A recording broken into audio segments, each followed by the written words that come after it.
In this episode of Business Success with Graeme and Leanne Carling, the couple are travelling to Surrey, England to visit someone who is regarded as one of the most successful business people in the UK, a lady who has been awarded a CBE by the Queen for her services to entrepreneurship, women in business and social enterprise, and is estimated to be in the top 20 richest women in the country. This is, of course, Jacqueline Gold, a lady who is best known for her leadership of high street brands Ann Summers and Knickerbox. You are watching Business Success.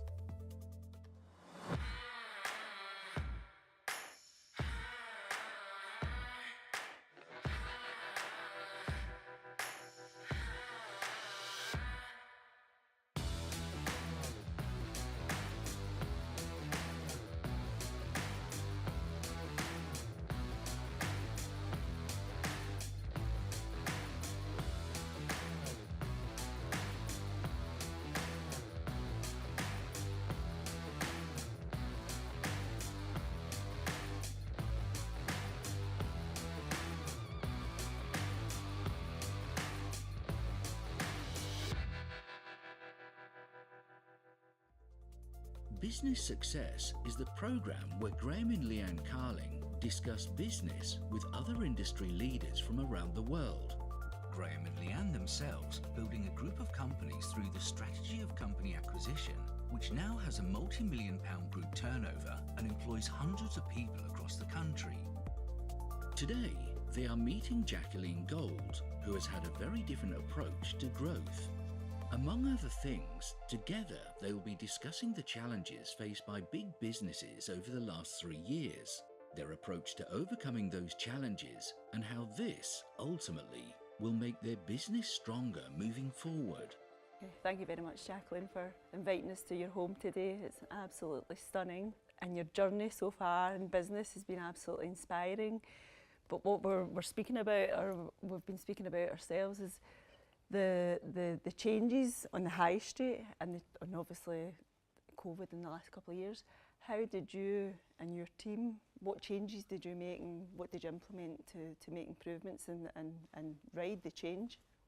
I mean, who'd ever thought we'd be in this situation? And yeah, I mean, it was, I actually remember sitting on my coffee table in this room watching, you know, the government of Boris and Rishi, when Boris in particular, say that we're going to have to close all the stores. I mean, that was, you know, I've been in business 40 years now. That was heartbreaking to know that suddenly, you know, over 100 stores were going to have to close their doors, and that was obviously going to impact, you know, all of our people. So that was, you know, an incredible moment that I will never forget. But, you know, I think people in retail are very resilient. I think, you know, business people in general are good at adapting. Obviously, we've all seen so many casualties on the high street, which has been really tragic. But it was an interesting journey for us. First of all, I mean, it just shows we have such a fantastic team, because we were all on calls on Teams. Suddenly we all adapted to Teams overnight, and we're all talking every day, and you know, we're all on a mission trying to make this work. Initially, you know, we had that 2 weeks of, you know, cash flow was a massive concern. I remember being on weekly BRC calls with other well-known high street retailers, and you know, most companies were running out of cash within 3 months, and we were no exception. You know, it was, you know, at that point we still had lots of bills to pay. We do have a very good marketing team, fantastic marketing team, who did a brilliant job in engaging with our customers on social media. And we sold out of peanuts pasta within a couple of weeks, along with all the toilet rolls that were being sold. So we suddenly realised there were great opportunities engaging with people. I was cooking up my pasta dish with our penis pasta. Aldo Zilli was doing the same, and we got people involved and made it quite fun and very engaging. But there were other things that were also, you know, quite, that we managed to change and adapt in this dire situation. Our heritage party plan division, which is, you know, our sort of sisterhood direct selling, couldn't do parties in people's homes anymore, so they started doing Zoom parties and parties online. So, and because people were very uncertain about their jobs, we went from 4,000 sales ambassadors to 20,000 because they wanted that side hustle, doing something alongside their main job, which they didn't know if it was going to still be there. So we were very fortunate that, you know, things were picking up, and even in retail where the doors were closed, we were working on some fantastic projects and campaigns for the future. And during that time, you know, we've grown the business and found ways to grow the business. And then when we were able to open our stores, you know, there was a big concern at that time for retail. All retailers were trying to get money from the banks. But the banks were really anti-retail because they thought that with the increase online, with, you know, people's websites growing, that people wouldn't go back to retail. Yeah. But definitely for us, that wasn't the case. And, you know, as soon as the stores were open again, people wanted that experience. Yes, it's changed in the sense that people don't, you know, they come in, there's less people coming into the store, but when they do come in, there's intent. They know what they want. They spend longer browsing, they spend more. So it's certainly changed, but we feel we've adapted well to that change. I think you touched on the banks there, and you know, we were speaking earlier about when COVID first hit. We had said it's like life support. You know, all these CBILS loans, etc., that were available for certain companies or certain sectors. We always felt there might have been something, you know, or problems off the back of that, and we're starting to see that now in some of the companies that we own. Have you seen any of that?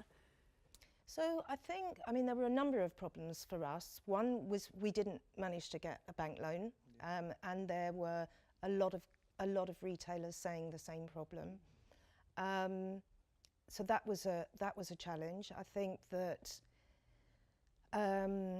rents was a big problem for us, and I know you guys were in property, and I'm sure you're familiar with this. But we had actually, prior to the lockdown, been trying to renegotiate with landlords. We had been successful with some, and we'd been doing this for about 18 months before. And those that we couldn't get over the line, we were forced into doing a CVA, not for the whole business, but just with landlords. And now we're very fortunate, we're in a position where we don't have any loss-making stores. And you know, those long leases that we were all sort of trapped into. And I think it's been difficult for landlords, of course, it's been difficult for retailers, but when you're in this situation, you have to share the pain. And that's what we were lobbying for. We need to share the pain here. You know, that has certainly helped us. Well, just to touch on that, we are landlords, and we were working closely with we've got a lot of residential properties, so it was, you know, people are being affected, you know, so working with people, you know, hearing their stories, negotiating, you know, ways to work around everything and working together. So it's worked, I think, for our business, it worked really well for us, you know, just actually working together. And you know what, it's fantastic to hear that, because, you know, for years that wasn't really happening, and sadly, of course, there were landlords that went out of business. You know, so you know, lots of companies were affected. So in terms of the team, so I mean, what we've found is through the COVID period, so we have our team of internal people and external advisors, and now we've came through, I mean, we had to go through very similar. The construction and construction sector shut down, couldn't get CBILS loans, or very difficult to get CBILS loans. And some of the companies, others, there was a chance, but it was... And like you, the stores shut down, we were off-site, you know, no one on site.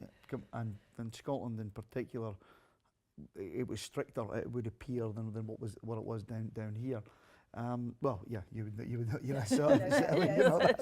You know that. So, what we found is going through that period, negotiating, we had, we were trying to negotiate our way through and navigate with some businesses that we'd purchased. One business in particular we'd purchased out of administration only not even 12 months before it. So it didn't have a chance to build up any good balance sheet or any cash really. So it was hand to mouth in that particular business.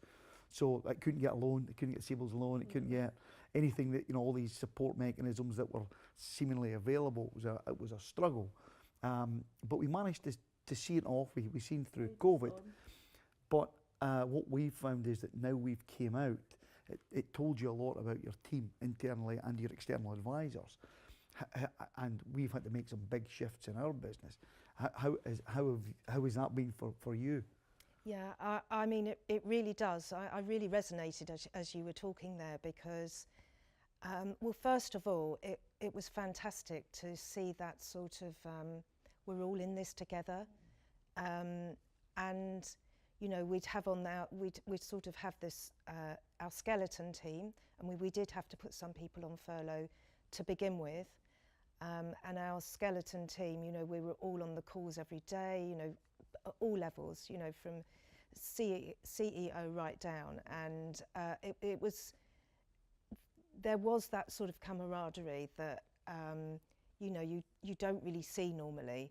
That was fantastic. And I it was quite emotional at times for us all. And I felt very, very proud. To be working with such committed and caring people, and that worked incredibly hard as well. Just because they were working from home, they're working incredibly hard. We tried to do a lot of things to make sure that we took care of their well-being, and a lot of this came up on our calls with the BRC, and I was looking into what other brands were doing. Because it was very difficult for some people. It's all very well if you're in a big house and you've got space, but there were some people working out of their bedrooms, or in flats, or in a crowded space, or difficult circumstances. Even people with issues at home and things. These were really real challenges. So we did a lot of work with the Retail Trust, who I'm also an ambassador for. And they did an amazing job. We also made a point of keeping in touch with our people that were on furlough, making them, reassuring them, keeping them in touch. I think it was really important to be as transparent as you could possibly be. And of course, the same, we would have, online celebrations and things just to make everybody feel as valued as possible. That's something that's sort of come quite natural to our business, but we really had to up our game and really make sure that everybody did feel as valued as we could make them. Yeah. So so I think in terms of the business now, then, I mean, given the changes so during COVID with the stores closed and moving a lot towards online, then it's coming back again. How do you see that going forward? I mean, what's the grabbing the great parts of the online piece of but still having the in-store experience? How do you see that shaping for Ann Summers going forward? Yeah, so I think the first thing is to look at the success stories during the lockdown, and I think those companies that have actually looked for the opportunities during what has been a difficult time, just even locally, Flower Farm, for example, down the road, they've had like an outside beer garden and things that they didn't do before, but they you could see that they were doing their best and adapting to that situation, and I've noticed they're now still doing it. They've extended that, so people are sort of shopping in a different way. More people are obviously shopping online. They want more of an experience in store. We as a business, we've gone from sort of 4 routes to market to 6 routes to market.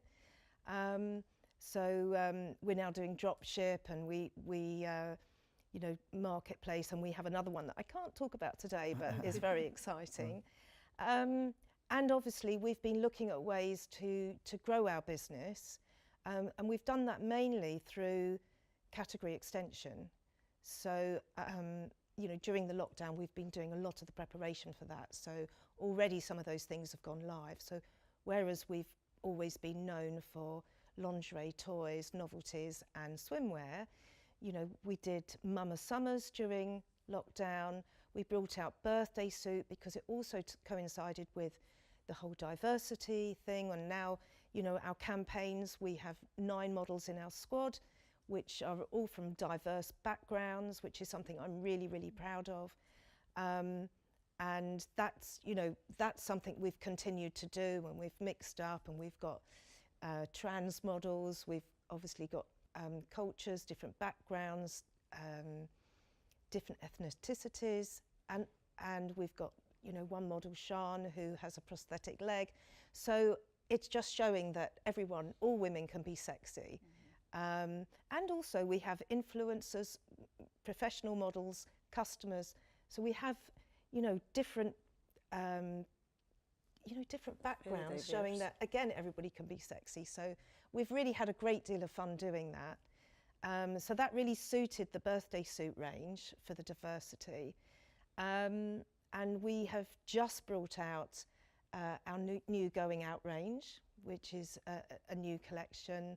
And we've got some other really exciting things in the pipeline, which again, obviously we'll launch as and when, but you know, they'll be coming up soon. So certainly that category extension has been a big change for us. I think you're right. Certainly we've seen some great stuff coming out of adversity, if you like, you know, during COVID. And you know, the businesses that have been really innovative and changed direction, and actually came up with completely new business models and off the back of it. Complete different ways of working as well, and working better as teams, you know, just everyone pulling together. It reminds me of 50 Shades of Grey. So I don't know if you remember, but when it first sort of went viral really on social media, you know, nobody had ever heard of this book, which admittedly was never going to win a literary award. But, you know, because of the Kindle and everything, women were able to, you know, read them on trains and round the, you know, on their holiday sunbeds, etc. And it did take off. It did go absolutely mental. And I did notice again that there was our local carpet shop had, you know, 50 shades of beige. You know. So it's important, I think, when you have these moments in time, which will happen again, it's okay, how can we make this work for our business? How can we do something creative that will capture people's imagination? Yeah. Well, I think just going back to, I remember when we were locked down, you know, and it was exactly the same horror, you know, what does this mean? What does it actually mean? And I think, you know, through the working through it, I mean, we never worked harder. You know, we're working from home. I've never made so many calls in my life, you know, and you could get hold of people, you know, there wasn't an excuse. I'm in a board meeting, well, you're going to be in your house all day, so we'll get you at some time. So and our team that came together during that piece, exactly, we were really the same, and people really got stuck in, you know, and really embraced it. We came through that, and well, actually, you know, our businesses, a lot of them have become stronger because of it, you know, and we're the team certainly has. The team self. But what we're finding, I think, us now for the challenges now, is on the funding in the marketplace. Now that I'm not saying the funding, but you know, the availability is drying up, whether it's CBILS loans or recovery loans and all this stuff. It almost like now. It's like we were speaking about this the other day. It's like getting the vaccine, but you don't know what the side effects are going to be. Yeah.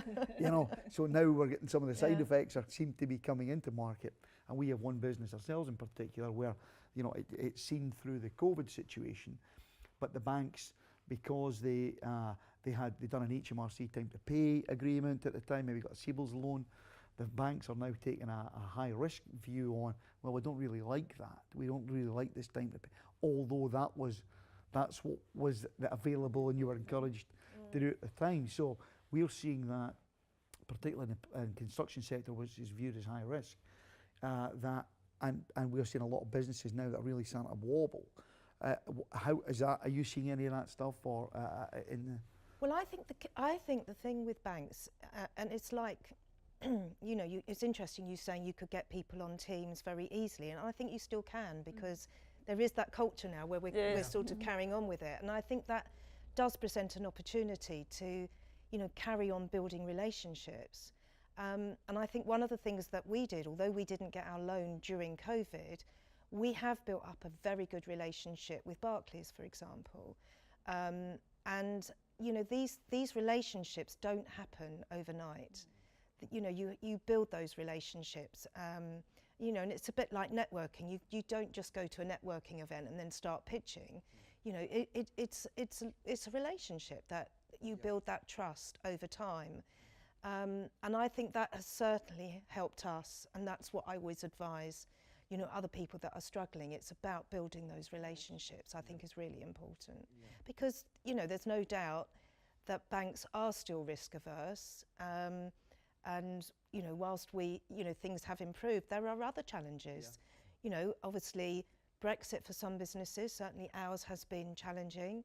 And who would have thought we'd come out of a pandemic and go straight into a war? You know, you just and that's had its impact on some businesses.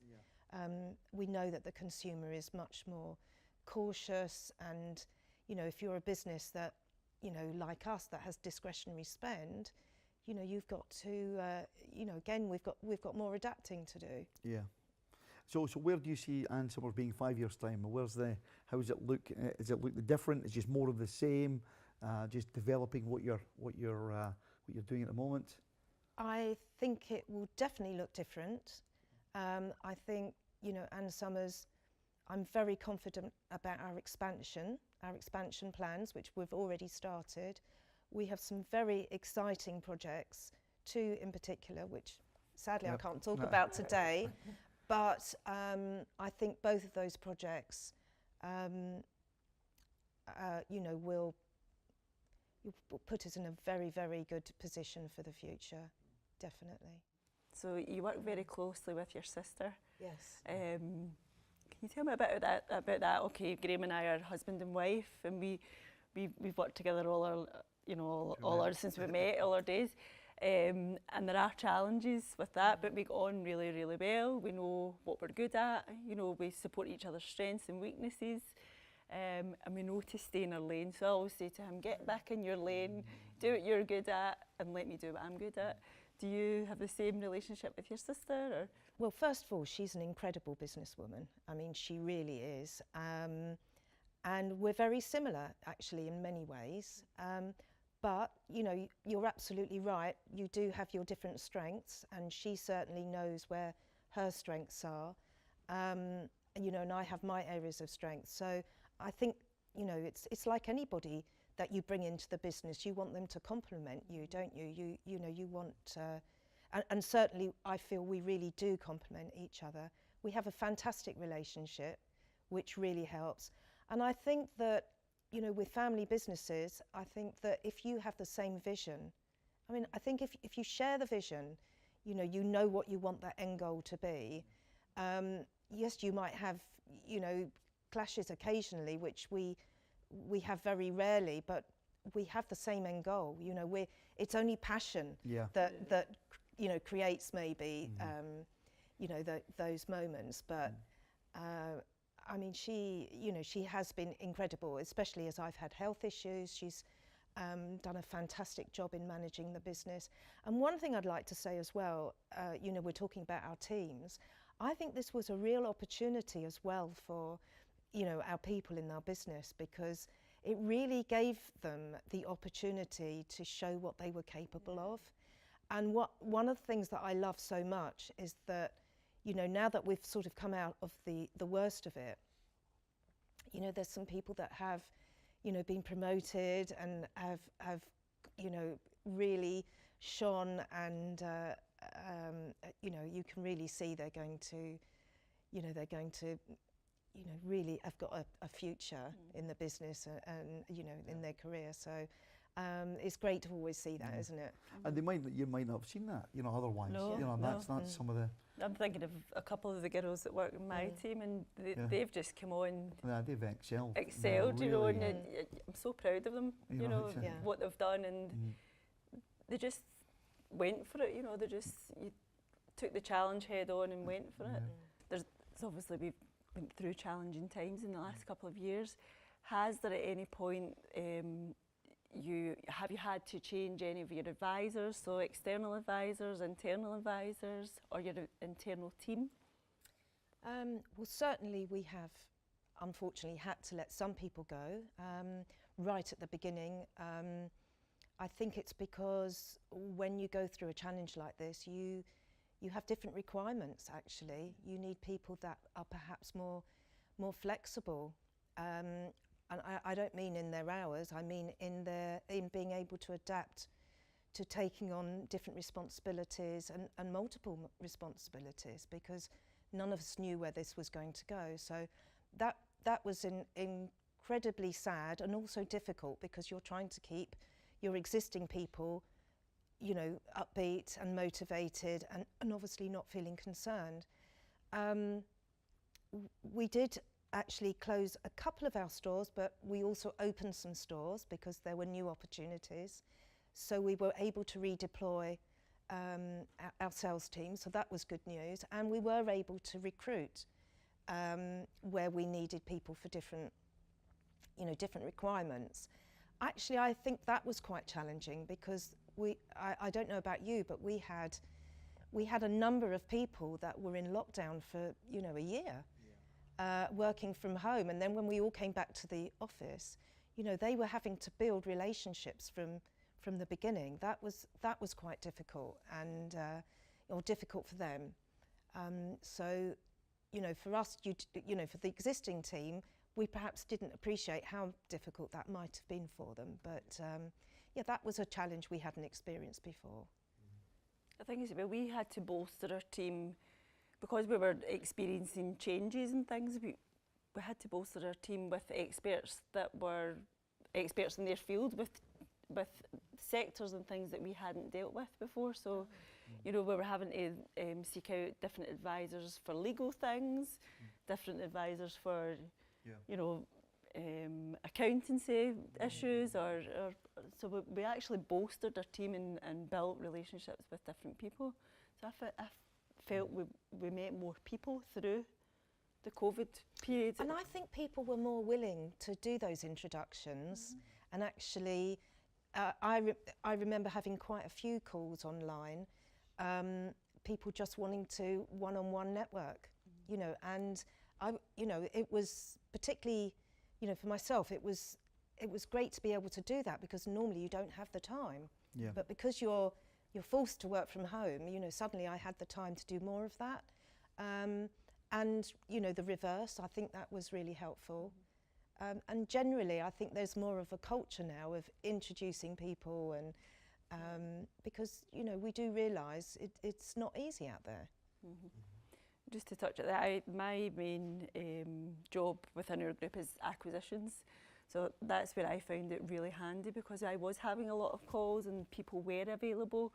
But as you say, I think a lot of people they had more time, they were looking for the relationship, they were looking for the communication. And I've built up a whole host of contacts that they might not be looking to sell their business just now, but keep in touch, which I do, and they might sell in the future. So the relationships. Yeah, and I mean that, you know, it's great to hear that, but I can also say we actually did some great deals online, you know, and we set up partnerships with Next and John Lewis. We had partnerships with Skinny Dip. So there were quite a few partnerships that we hadn't had before. And maybe again, that's because people were more accessible and able to have those meetings quicker. Yeah.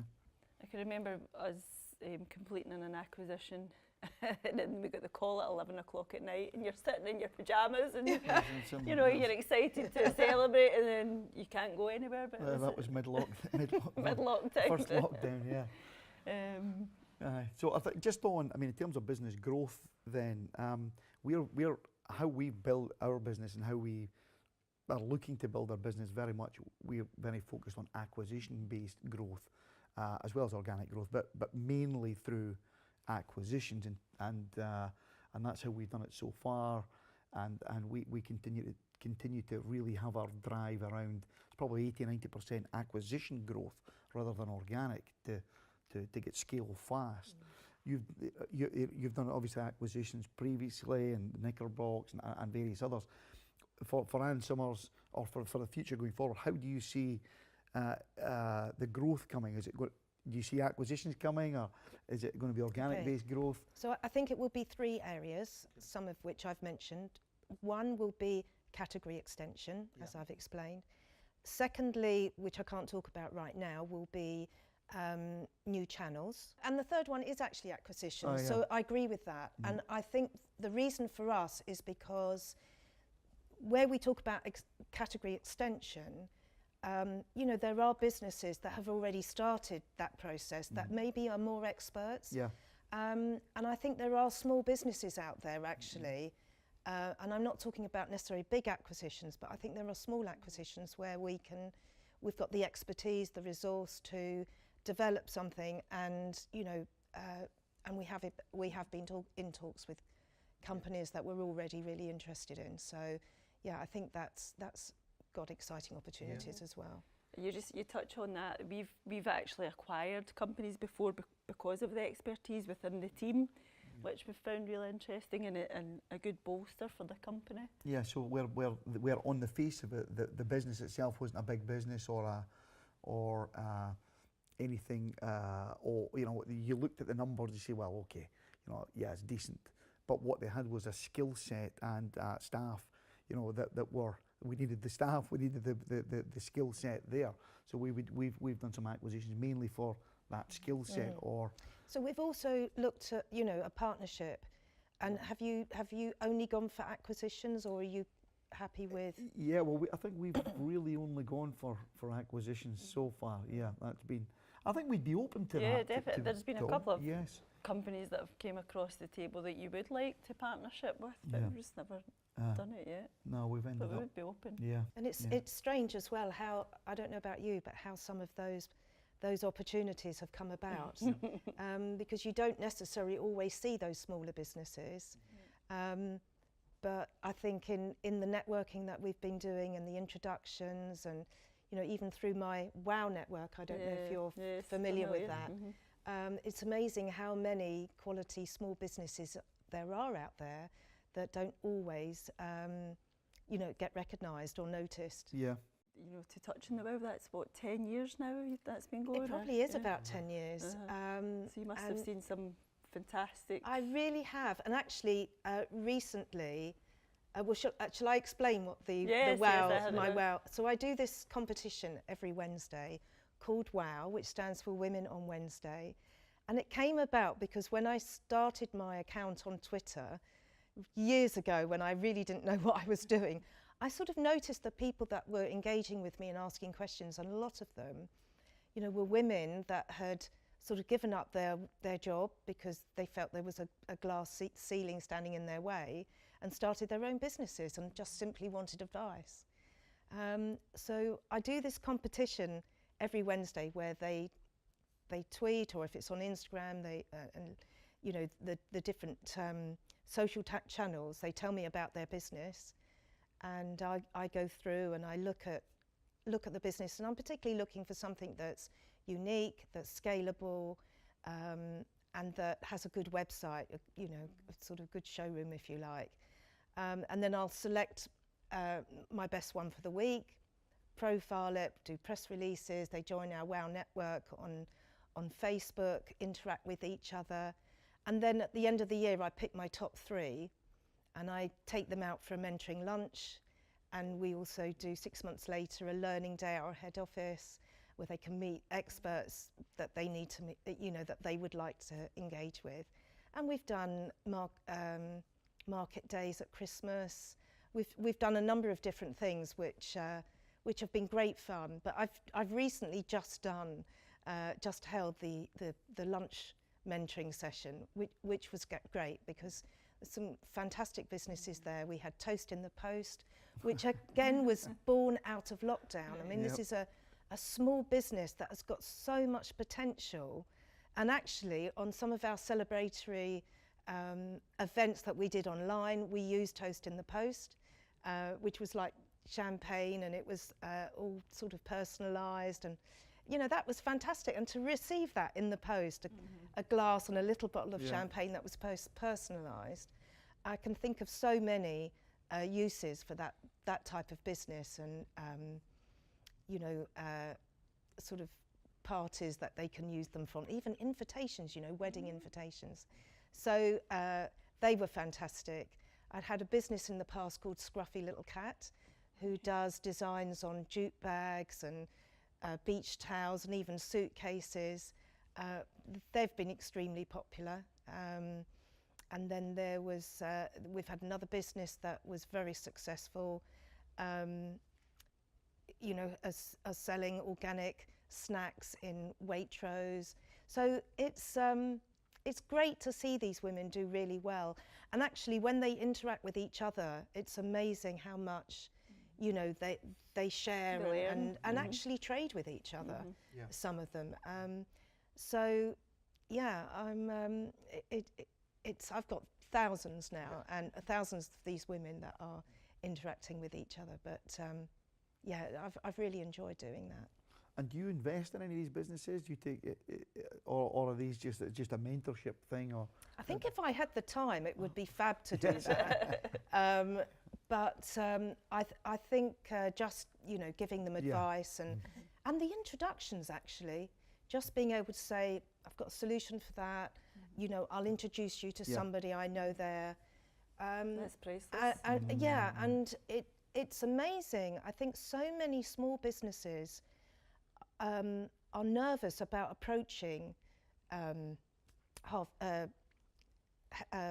Fortnum and Masons, for example, or are frightened to approach John Lewis, or not on the high street is a great one for the small businesses. But these businesses, you know, they are looking for something different. And it really is, you know, you've got nothing to lose by, you know, picking up the phone and saying, you know, I've got this great idea, can I come along and see you? And I really try and encourage them to do that. Jacqueline, I heard on, I think it was the Stephen Bartlett podcast that I think you said you had no business experience, you know, you're obviously going to be back then, and you were almost naive, and you took a lot of feedback from your customers. Is that still not the naive bit or the business experience, but the customer? Absolutely, Leanne. And, you know, most businesses are, you know, come about through passion and, you know, an idea that somebody sees, and certainly in my case. And I was 21 years old. I didn't have any business experience. And actually what I thought was a big disadvantage at the time, and put me in a difficult position, turned out to be one of my reasons for my success, because I did actually rely on feedback from my customers, you know, and we know today that you can't do better than that. And funny enough, I met one of the WOW winners that I met with recently, Holly Moore. She runs an events company called More Events. She worked for a marketing business, left that business and set up on her own. You know, she's now turning over £4 million. She's working with some great business people, great businesses. She's worked for us, and that's, you know, going back to your question about investment, although I don't invest, you know, financially like Dragon's Den, I have Toast in the Post, More Events. I love to use these businesses because, you know, I saw their potential, thought they were great, and we have used them. So that in itself has been brilliant for them, that they can, you know, quote us as one of their customers. But, you know, again, budding entrepreneurs shouldn't see their inexperience as a disadvantage.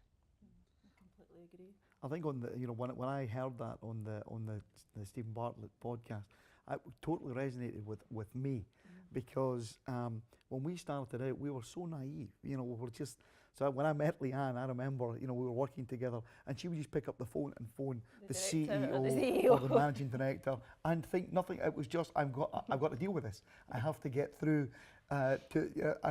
So I loved that. I thought, right, there was no fear, or it was right, who's the guy I need to talk to? Right, okay, I'm going to pick the phone up. And we've kind of carried that. And I remember we were working with some people many years ago.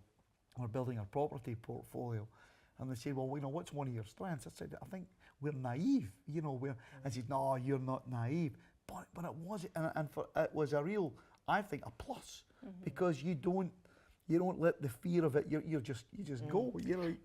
I totally agree, and I think there's another quality that we worry about sometimes is, you know, so many, particularly in my female network, I have a number of women that say, but I just don't have your confidence, or I don't have the confidence to do X.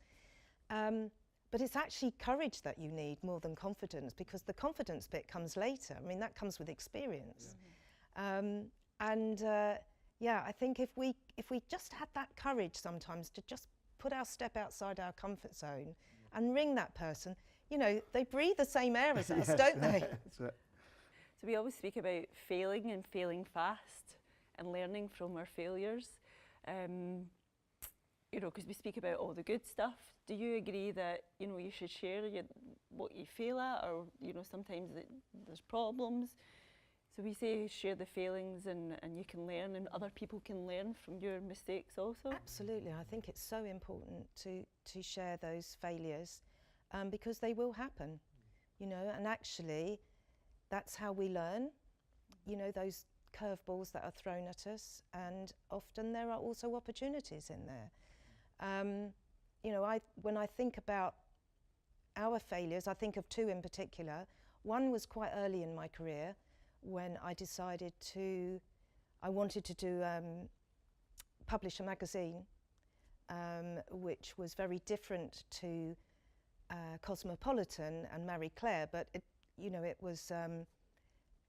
was just much more forward-thinking and more outspoken, obviously talking about sexuality, and very much an extension of what we were doing as a business.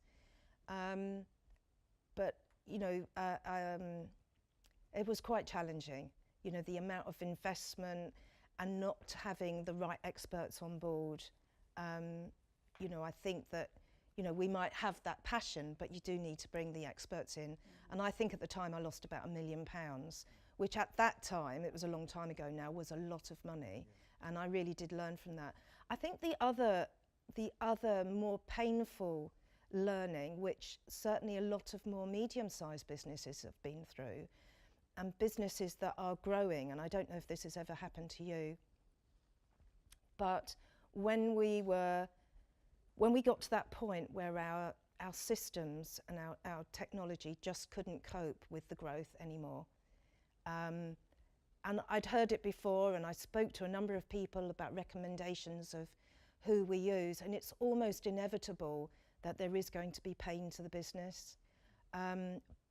I wish now I had brought in experts to manage that change rather than try and do it in-house, because I think that it is a full-time job in itself, and companies that can know what type of pain that is going to be experienced. That was extremely painful. And I think the only other lesson for me was we were a business that grew very fast.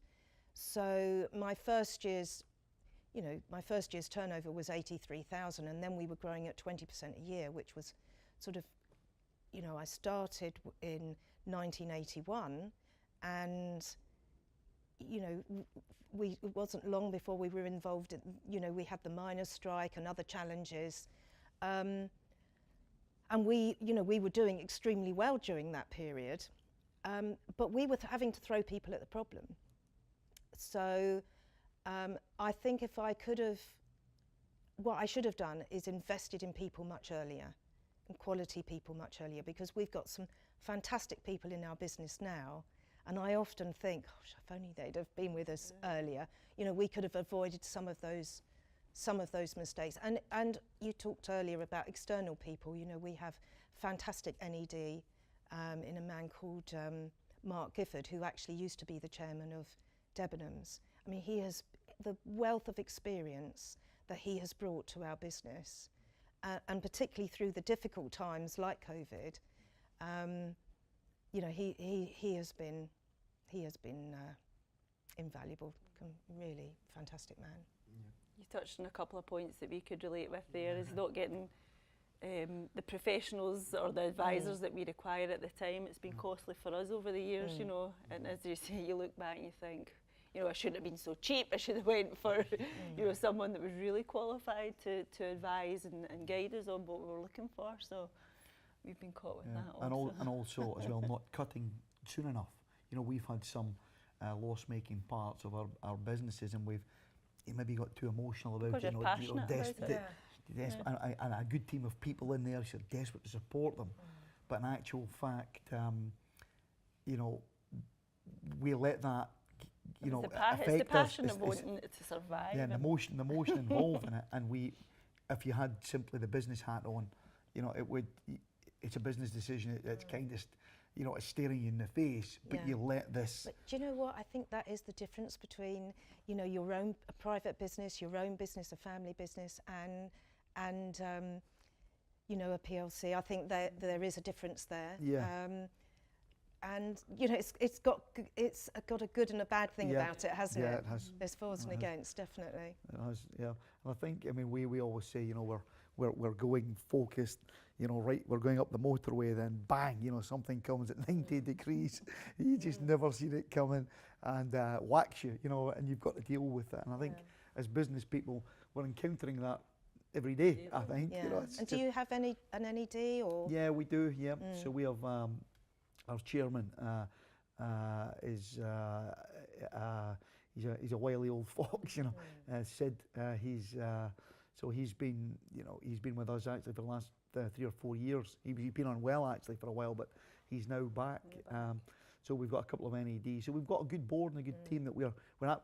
But that has to evolve. We're aware that has to keep evolving and changing, and as the environment changes and stuff. And we've found that not a challenge, because other than we're really loyal people, and a lot of these people have been with us for a number of years, but maybe they're just, you know, the environment's shifted, and that's not just quite easy when they've been with you for a period. It's not like a PLC where they're a name and a number.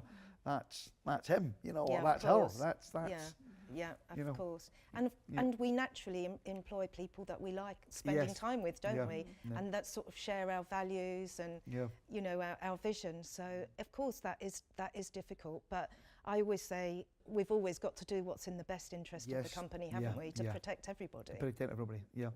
Well, and that's a good point. I mean, it's one of the main things that, you know, when we've seen, you know, when we've encountered troubles, if you like, with certain areas or departments, it's when, you know, their self-interests are there, and our role has always been to look after the whole. Always been to look after the whole, and we never lose sight of that. And that's, you know, that creates friction and challenges when people are jockeying for position, but you know that there's a bit of skullduggery going on possibly between departments or businesses. Yeah. So we've found. I so agree, Graeme. Yeah. I totally 100% agree with you. Yeah. We have a story that we go way back to when we started, and we had a couple of properties. So this older woman came to sell her property, but she wanted to live in it. So she wanted to release the money out of the property so that she could go to New York, Miami. You know, her and her friend were in their 70s. So she says, I want to sell you my house and I want to live in it until I die. And we were like, right, okay. So I mean, now we always say, you know, if there's anything untoward going on, we have to look after Ella. You know, she's, you know, and the people like that in our business. So, but she was this one reason that we were like, we have to make this work. Yeah, if our business goes down because, you know, we had other people trashing the properties or not paying, we had to take a business-like approach to it, because we were responsible. For all these other people. We'd promised Ella, so we've always looked at the whole as opposed to, and that's tough at times when you're trying to get dragged. So looking at where you've came from and where you are now, what advice would you give your younger self? Gosh, well, certainly investing in people earlier, I think is an important one. I would say there are two things.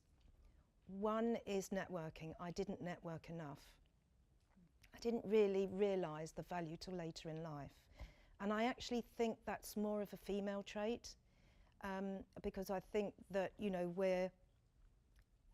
whereas men can do a lot of networking socially, whether that be on, my husband is brilliant, he's in mortgages and loaning people money basically, and he does a lot of his networking on the golf course. But I never really did that, going to networking events. So I definitely, because you meet a stranger and you just never know how that's going to change your life. So I definitely wished I had networked more. The one thing I would like to share is I think this is something particularly for women. Women often don't have the same confidence that men do. We often hear imposter syndrome mentioned, and I can't do that. I mean, when I was younger, I was quite shy, and that probably put me off going to networking events. And I think one of the things I encourage my WOW winners to do is to write an email to themselves of all the things that they've achieved in their lives, because it's not just new, startups that lack in confidence.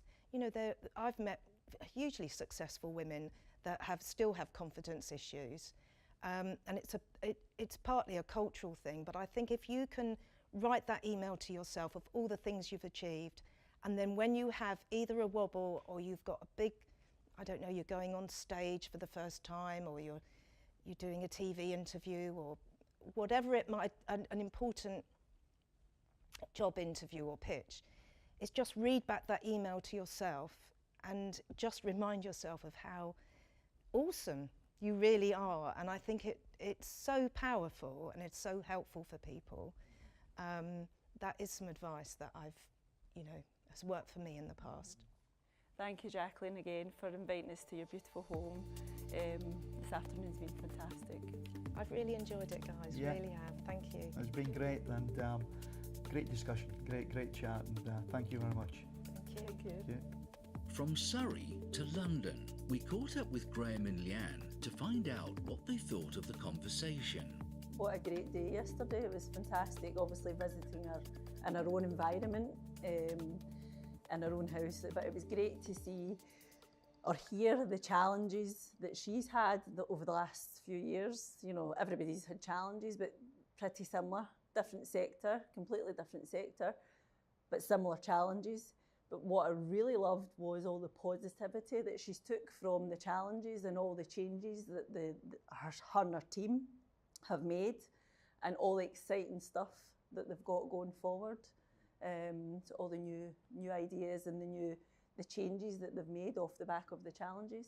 Yeah, I think one of the things for me was, I can imagine, well, we all had it, the call, that's it, the country is in a lockdown, your business has to close, all your businesses, all your shops, all your business, and everybody had to go through the same thing. I mean, for her, she explained it, it was terrifying, absolutely terrifying for her, and I can imagine when she was explaining it, I was picturing, how that must have been for her, because we remember. Although I was flashing back to, yes, to what it was for us. What it was for us, so it was so similar. I mean, I think she said I was sitting on my coffee table just hearing the news and letting it sink in. Yeah. So it really resonated that we were all facing similar situation. I think with the model, it's a store model. The high street had been taking a pounding pre-COVID anyway. Then that's it, you're closed. Then the other model, which was the party plan, so the parties again, that stopped, everything kind of stopped. But I thought it was great how they just reacted and pivoted into the new model. The online Zoom meetings with Zoom parties effectively. Yeah, well, I think she said, what was it? They went from 4,700 up to 20,000. Yeah. party planners, Yeah. but all doing it online, which was fantastic. It just shows you how the business model changed there then, and how they've, what was interesting was how they've, now that's permanent. You know, a lot of that stuff will be permanent. They've bounced back, obviously stores are open again and they're back doing parties, but what, you know, it's a lot of the stuff that they learned and innovated during that period, how that's now stuck and actually really is going to form a big part of their growth over the next few years. So, yeah. I really liked when she spoke about her team and how they all started to muck in, and then how other different people stepped up to, you know, a better level, or, you know, that really, you know, shone within the team, and we experienced similar. You know, there's members of our team that really took the bull by the horns, if you like, and really excelled. So, and they're now doing better things within the company. So I really like that, you know, we had similar experiences. You did, and I think on in terms of the challenges of the business during that period, you know, she was open about the you know, the challenges that they'd faced. It was difficult for them to get bank loans. I mean, they were in the sector. We know that being in the construction and the property sector, it was very difficult to get any sort of funding. And in the retail sector, it was exactly the same. So I mean, it was, you know, a lot of stuff really resonated with me on the challenges that we faced in our businesses over the past couple of years. And now coming out of it, you know, how do we, you know, we're saying in terms of the funding, so you've got the stimulus packages, if you like, that were available to weather the storm through COVID, but, you know, the risk profile, certainly in our sector, haven't changed. So actually, it's created other problems. So it was kind of, you know, that was, you know, we were saying it yesterday, they kind of gave you the vaccine, but you didn't know what the side effects were going to be. And ultimately, here we are, and our business is saying, well, dealing with the side effects. Dealing with the side effects now of the vaccine, of the stimulus, or you know, that was allowed. So it was, you know, so many businesses are in the same position and the same, have been through the same problems, same issues, and so it was interesting. We're not alone. We're not alone. We thought we might have been. It was just us, you know. But no, it's certainly not alone. I think one of the other big parts for me was, you know, our businesses growth through acquisition, and again, you know, there was 3 areas that she touched on, which was going to be, you know, new ranges, if you like, you know, within their ranges, the product range, So additional ranges, additional geography, and acquisition.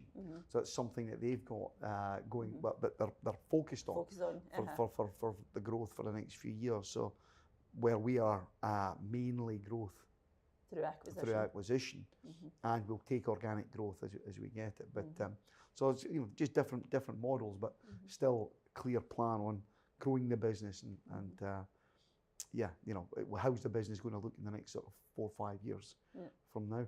So I think from a personal point of view, I mean, obviously everyone should have, you know, heard their story, or from a personal point of view, I was so inspired by, before going to meet her yesterday, so inspired by her story and how, you know, a personal adversity, adversity that she's overcame during her lifetime, and still managed to grow a phenomenal business and deal with all that as well. So I mean, I was really looking forward to meeting her. She certainly lived up to the expectations as far as I'm concerned. I think as well, what I loved is she's still, because I had heard on an interview years ago that what she done, because she started with no business experience. Obviously she's got, you know, 40 years of experience now, but she still relies on customer feedback to build her brand and her business, and I really like that. Yeah. I thought it was a great chat yesterday. I really enjoyed it, truly inspiring.